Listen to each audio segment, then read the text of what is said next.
Good morning. Welcome to Just for Today.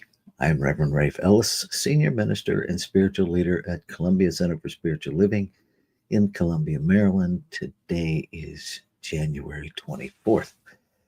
So, this is a time of coming together and sharing an eclectic reading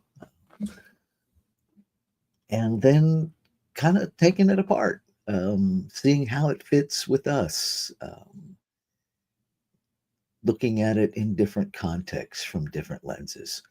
And so, welcome. It's also a time for you to participate, excuse me, using the chat functions. And so, this morning's reading comes from, let me pull this up here. This morning reading comes from the AA Thought for the Day. And we'll read it through once exactly as it's written, and we'll look at it from a different lens. Alcoholics who are living in a blind alley refuse to be really honest with themselves or with other people. They're running away from life and won't face things as they are. They won't give up their resentments. They're too sensitive and too easily hurt. They refuse to try to be unselfish. They still want everything for themselves. And no matter how many disastrous experiences they have had with drinking, they still do it over and over again. There's only one way to get out of that blind alleyway of living, and that's to change your thinking. Have I changed my thinking? And then it's followed with a meditation for the day. I know that the vision and power that I receive from God are limitless as far as spiritual things are concerned.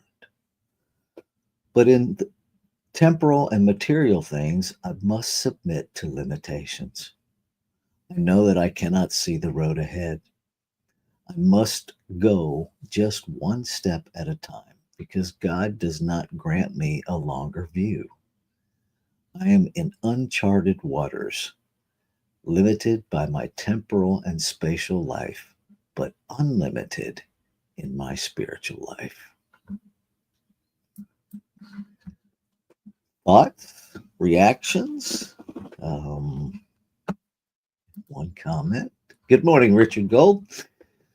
Good to see you, brother. So, if we take alcoholic out of the equation and we just put some of us are living in a blind alley, refuse to be really honest with ourselves or with other people. We're running away from life and won't face things as they are. We won't give up our resentments. We're too sensitive and too easily hurt. We refuse to try to be unselfish. We still want everything for ourselves. And no matter how many disastrous experiences we have had with thinking this way, we still do it over and over again. There's only one way to get out of this blind alley way of living. That's to change our thinking. So, how does it resonate when we read it that way in the first person? Are you able to hear it differently? How many places are we refusing to be honest with ourselves? Because we've just made up a scenario that it's too hard, it's too painful, it's too this, it's too that. So we insist on maintaining what some part of us knows is an absolute lie. Many absolute lies, possibly. Um, I know I have done that um, because that's what I was taught to do. What about you?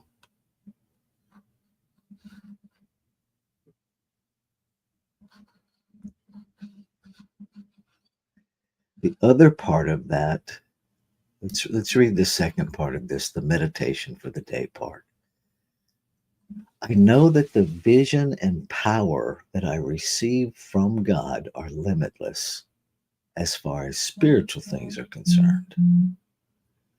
But in temporal and material things, I must submit to limitations. I know that I cannot see the road ahead. I must go just one step at a time because God does not grant me a longer view. I am in uncharted waters, limited by my temporal and spatial life, but unlimited in my spiritual life. Thoughts?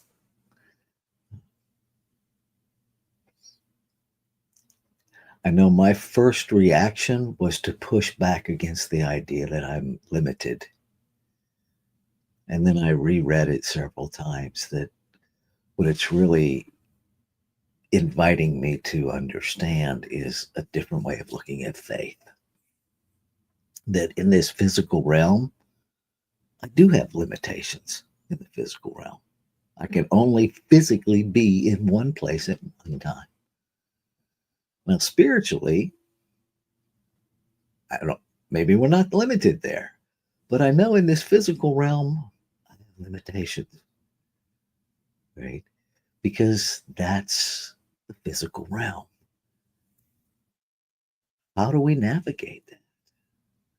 How do we trust that spiritual knowing that we call faith, that place where we know there's a path even when we can't see around the bend, right? That we know there are steps when we can't see them, right? When we take a risk, um, to trust that the way is being made as we're traveling it.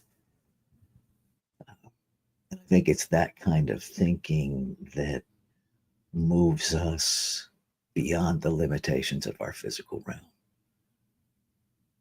Doesn't mean it's easy, just means it's simple. And some of us are struggling right now,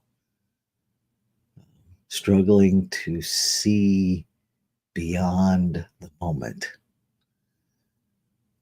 struggling to believe that there is a different moment, struggling to believe that other people see beyond the moment. It's really interesting times right now. And ultimately, while we are one, we can each only live our own experience. I think what's most important is to remember that any narrative that we're writing about someone else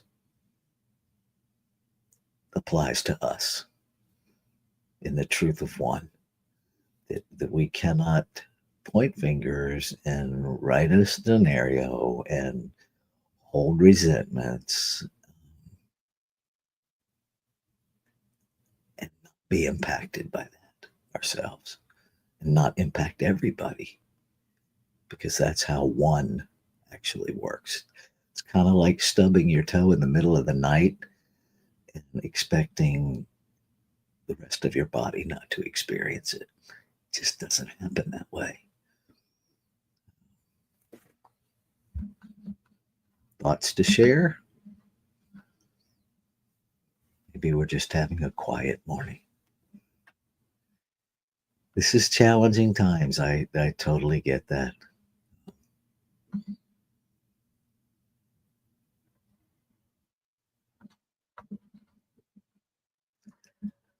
Sometimes my body tries to halt my progress by bringing up emotions and feelings from the past.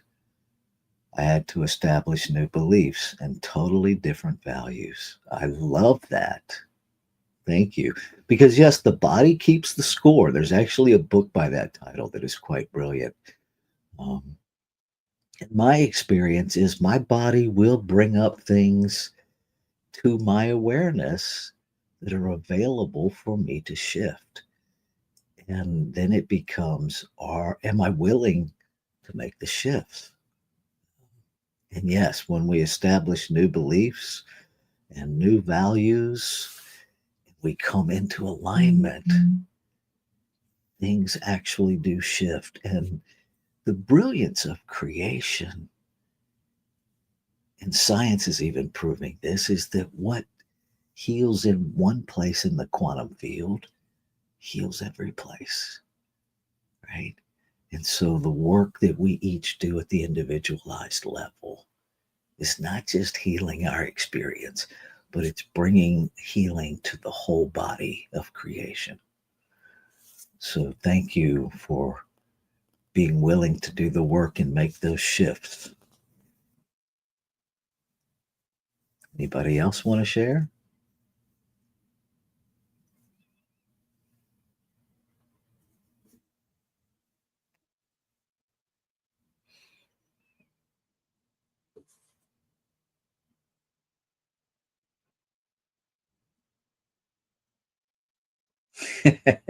Yes, especially during meditation. And here's the thing, I invite you in your meditation practice to lean into all of the distractions, that perhaps meditation isn't really so much about not having mental chaos as it is learning to be with it without resisting it, without challenging it, without being mad at it. It's just okay and continue on with your meditation. So it's interesting that we call meditation mindful meditation or mindless, when really it's like, can we just be for 5 months, for 5 minutes, for 10 minutes, for 20 minutes? Just be with whatever is, lovingly, kindly, just be. So let's practice that. We're going to do a 5 minute meditation. I really encourage you to just be present with whatever comes up. Just observe, think it, and stay in the space of communion, of quiet, and see what happens. All right, here we go.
There is only one, and I recognize it. I recognize it as the source and substance that is creation, that is the substance of creation, the activity of creation, that is the form of creation, that is that which all of the form lives within. It is infinite possibility expressing in the form and the formless. It is the I am.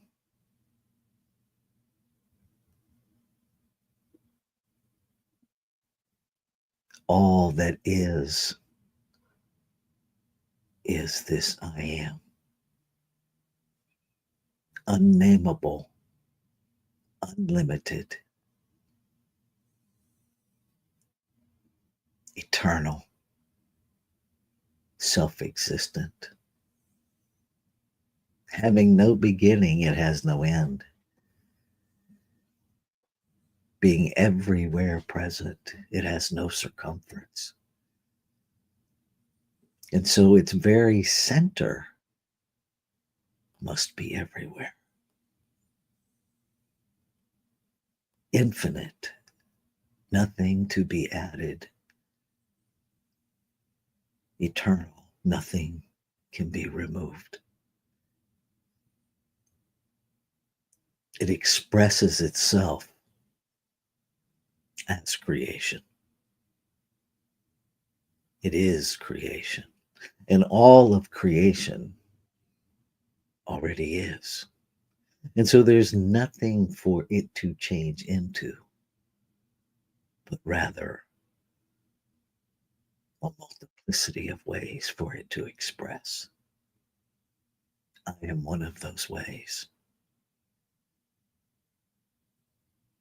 This chair I sit in is one of those ways.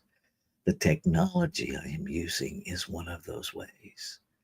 Everyone within the sound of my voice at any given time in this temporal realm is one of those ways. All possibility, all probability, all form, all function, all seen and unseen is the infinite expressing itself.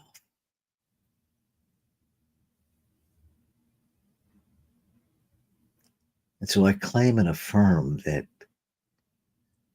collectively, we, the divine expressions of ideas and desires of the infinite to know itself as each of us, is awakening to that reality, is awakening to the power,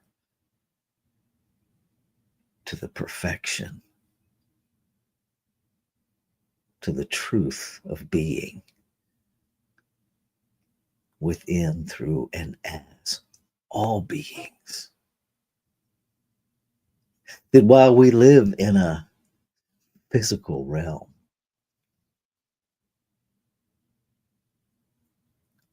none is limited spiritually by this physical realm. That the capacity to change our thinking is never limited by this physical realm.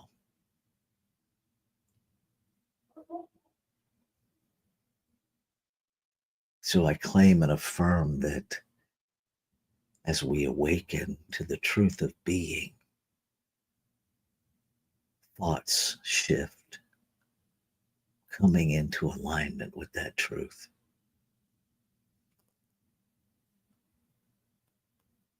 That judgments are released, that resentments are released, that the need, the hunger, the desire for power over is released.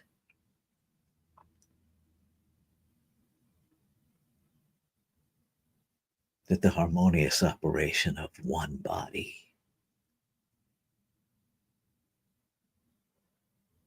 is the truth, is the alignment of all thought. That the individualized expression of creation, the differences no longer create separation. And we glory in the diversity and magnificence and awe and wonder of individualized expression of one thing.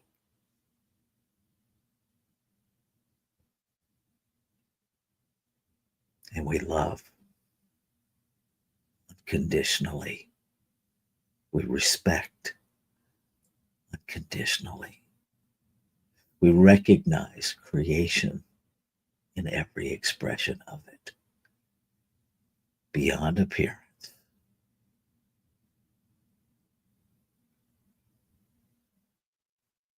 Grateful. Grateful for the activity of creation that I call law. That activity that simply responds to itself, bringing it into being exactly as it is held in belief within itself. Free of judgment, free of condemnation. It simply says yes to itself and makes it so. And so I accept every experience as information about what is in belief, what is being held in mind, what is being activated in consciousness. And I own the authority within to shift that thinking, always bringing about the harmonious operation of one.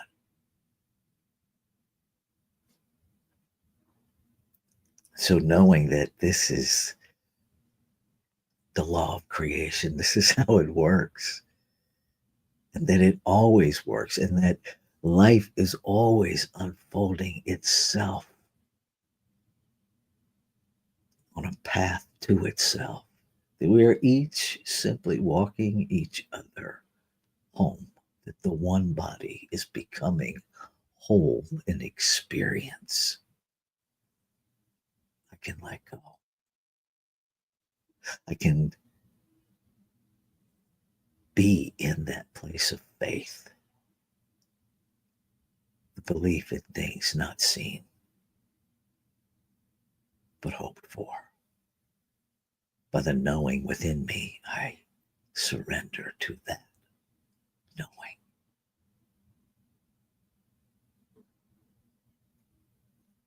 Ashe.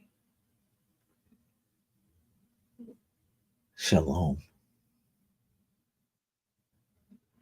Aho. Amen. Amen. So it is. Namaste.